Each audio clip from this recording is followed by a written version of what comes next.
제가 알려드린 이런 징후들은 숫자나 검사 결과로 나온 것이 아니기 때문에 미리 알아두지 않으면 파악하기가 어렵습니다. 하지만 지금 이 영상을 딱 한 번만 보시면 그냥 무심결에 길을 걷다가도 저 사람 좀 치매에 걸릴 것 같기도 한데 이거 파악이 가능하겠죠. 소중한 사람들에겐 당연하고요. 평소 내가 좀 싫어하던 사람들, 막 얄미운 사람들에게도 이건 알려주시는 게 좋겠죠. 치매가 걱정이신 분들은 오늘 영상 꼭 보셔야 합니다. 왜냐하면 오늘 알려드릴 내가 이미 치매에 걸리고 있는 중일지도 모른다는 신호, 이거 여러분들이 들으시면 아마 깜짝 놀라실 것이기 때문입니다. 유튜브 구력이 얼마인데 뭔지 이미 알 것 같다고요? 아마 아닐 겁니다. 저랑 내 얘기하셔도 좋습니다. 바로 알려드릴게요. 첫 번째 신호는 바로 이겁니다. 목 이렇게 말린 것도 치매에 영향을 준다는 거 아셨어요? 물론 나쁜 음식 많이 먹는 것이 치매에 주는 영향이 더 크긴 합니다. 하지만 치매라는 절대 걸리기 싫은 최악의 질병을 예방하기 위해서는 작은 가능성이라도 막을 수 있으면 막는 것이 맞습니다. 방금 제가 보여드린 굽은 목처럼 여러분들이 그동안 잘 모르셨던 치매의 신호가 과연 나에게 몇 가지나 해당되는지 보시면서 최악의 질병인 치매는 피해갈 수 있게 오늘 영상 집중해주세요. 오늘 여러분들이 놓치면 안 될 신호가 4개인데요. 두 번째 신호는 바로 이겁니다. 두 번째 신호를 먼저 설명을 드리고 난 다음 처음 말씀드렸던 굽은 거북목이 왜 치매를 유발하는 원인인지도 설명해 드리겠습니다. 이 사진은 마가렛 버크 화이트라는 미국인 종군 사진작가의 사인입니다. 시간이 지남에 따라 뭐가 변하고 있냐면요, 이 사람이 1947년에 파킨슨 판정을 받은 뒤로 글씨 크기가 점점 작아집니다. 마이크로그래피아라는 증상이고요. 파킨슨 환자의 70%가 이 증상을 겪고 있으니 좀 주의하시는 것이 좋습니다. 70%는 무시하면 안 될 수치예요. 뇌에서 도파민 생산이 감소하게 되면 뇌의 운동 조절 기능이 점차 약해집니다. 이에 따라 손의 미세한 운동 조절이 어려워져서 글씨 간격이 줄어들다 글자 크기도 함께 줄어들게 됩니다. 내 글씨가 좀 작아지는 것 같다 싶으신 분들은 이것도 치매에 걸려가고 있는 신호 중 하나일 수 있으니 이번 기회에 꼭 알아놓으시고, 본인이나 주변의 짝꿍이 이런 기미가 보인다? 그럼 지금부터라도 되돌릴 시도를 하셔야 최대한 오랜 시간 동안 건강한 뇌 상태를 유지할 수 있습니다. 그렇다면 목이 이렇게 말린 거북목은 무엇 때문에 그러는지 한번 알아보겠습니다. 치매에 걸린 분들을 보면 대소변을 못 가리고 참을성이 없어지고 마치 유아기로 퇴행한 것 같은 모습이 보입니다. 이거 뭐죠? 어머니의 뱃속에 있을 때 이런 모양으로 우리 몸이 말려 있습니다. 실제로 치매에 걸리는 과정에 있는 사람들의 경우도 성격뿐 아니라 몸도 마치 유아기로 퇴행하는 것처럼 이렇게 말려 구부러지는 경향이 있습니다. 몸이 말려있는 방향으로 가다 보니 뇌로 가는 산소 공급량도 줄어들고 이것이 인지 기능을 떨어뜨리는 원인이 되기도 하고요. 작년에 네이처지에 실린 연구 중에 척추와 휜 각도와 인지 기능을 연구한 실험에서 가져온 자료인데요. 기울어진 각도가 클수록 인지 기능이 떨어지는 것을 관찰할 수 있었습니다. 그런데 여기서 여러분들이 꼭 알아두셔야 할 것이 있는데요. 치매로 가는 것도 단계가 있습니다. 요즘 좀 깜빡깜빡한다, 기억력이 떨어지는 것 같다, 이러신 분들은 치매 걱정하실 필요가 없습니다. 잘 들으세요. 치매로 인해 기억력이 사라지는 것과 노화로 인해 인지 기능이 떨어지는 것은 구별하셔야 됩니다. 여러분들 잘못되지 않았습니다. 여러분들이 괜찮다는 증거, 여러분들이 안심해도 되는 확실한 증거를 지금 딱 한 가지 알려드릴게요. 잘 들어보시고 나는 괜찮은 단계에 있는지 체크해보세요. 여러분, 제가 방금 전에 치매로 가고 있다는 증거 2가지를 말씀드렸는데요. 뭐였죠? 2초 안에 답 나와야 됩니다. 굽어지는 목과 작아지는 글씨체였습니다. 이게 방금 별로 고민하지 않고 확 떠오르셨다면 절대 치매가 아니고요.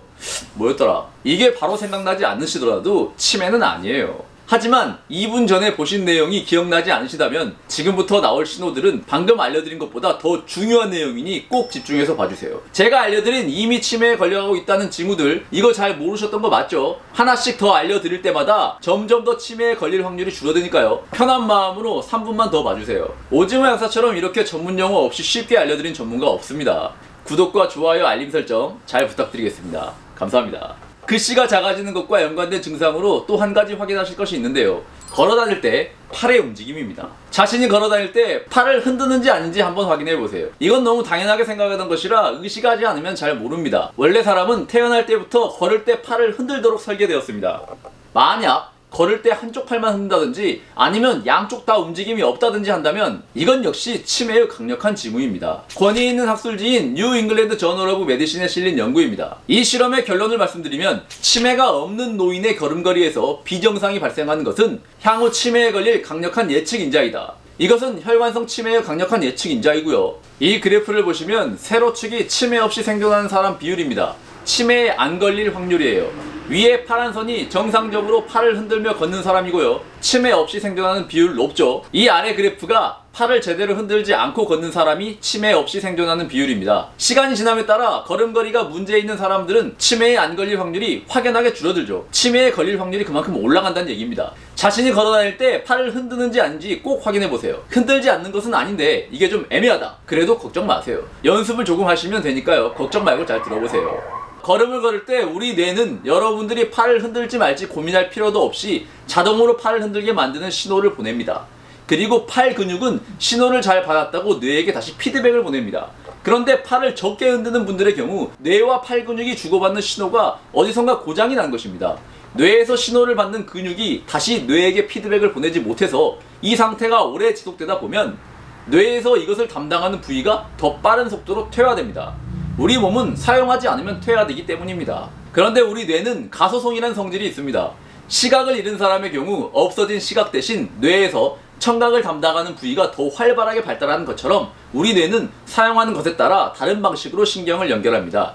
뇌에서 팔로 연결되는 회로 어딘가 망가졌다고 해도 의식적으로 집중하고 정상적인 패턴으로 걷는 것처럼 근육을 사용하면 근육에서 뇌로 보내는 신호를 받아주는 다른 부위가 활성화됩니다. 초기 단계라면 신경회로가 다시 연결되어 퇴화되는 속도를 늦출 수 있다는 이야기입니다. 운동선수들이 다쳤을 때 재활하죠. 어떤가요?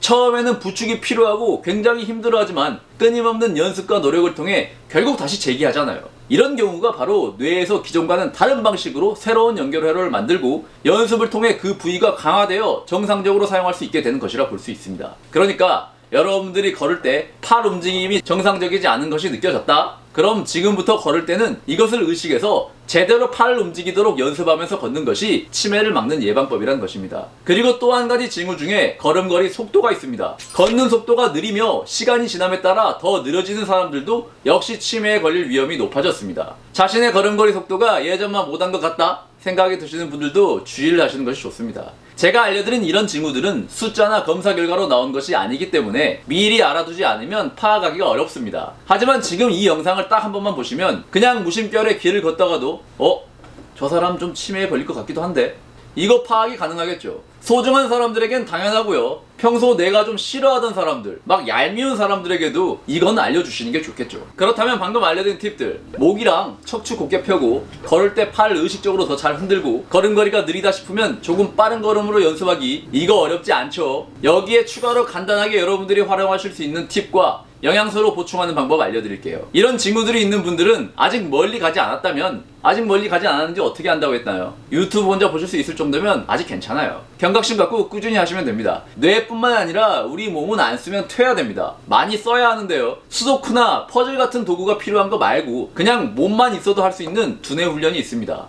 100에서부터 거꾸로 숫자를 세는데 임의로 숫자를 하나 정해서요. 빼기를 해보세요. 30 빼보면 97, 94, 91, 88, 40 빼면 96, 92, 88, 86 뭐 이렇게 하시면 됩니다. 이 방법으로 연습할 수 있다는 것은 아직 충분히 되돌릴 수 있다는 것이니 연습 꾸준히 해보세요. 먹는 것은 무엇이 도움이 될까요? 사실 무엇을 먹는지보다 먹지 말아야 할 것이 더 중요한데요. 당연히 정제탄수화물, 그 중에서도 밀가루, 치매 유발로 의심되는 강력한 원인입니다. 이건 당연히 피해야 하고요. 치매를 예방하는 영양제도 사실 엄청나게 많은데요. 뇌의 신경회로가 형성되는데 반드시 필요한 것이 있어요. 뇌세포 사이를 연결하는 전선을 단단하게 만드는 미엘린이라는 것이 있는데요. 이 미엘린이 강화되면 될수록 신경 전달이 빠르고 강력해집니다. 기억이 강화되는 것도 마찬가지고요. 이 미엘린을 강하게 만드는 대표적인 영양소가 비타민 B12와 오메가3입니다. 오메가3는 잘 드시고 계시니 비타민 B12 이야기만 짧게 해드리겠습니다. 비타민 B12는 신경 비타민이라고 부르기도 하죠. 비타민 B12가 흡수되기 위해서는 위산에 도움이 필요한데요. 고령으로 갈수록 저산증이 많아지기 때문에 비타민 B12 결핍이 잘 나타나는 편입니다. 육류 섭취를 통해 보충할 수 있는데 소화 기능이 떨어지는 노년층은 고기도 많이 안 드시기 때문에 유입하는 비율도 적고요. 흡수도 떨어진다는 얘기겠죠. 그래서 비타민 B12 결핍을 보면 10대, 20대는 결핍률이 1%대인데요. 65세가 넘어가면 결핍률이 20에서 30%대로 증가합니다. 보충제로 섭취하세요. 웬만한 종합 비타민에는 모두 비타민 B12가 포함되어 있으니까요. 기본만이라도 잘 챙기시면 될 것 같습니다. 저는 이만 물러가고 다음 시간에 또 건강한 정보로 찾아뵙겠습니다. 그럼 오늘도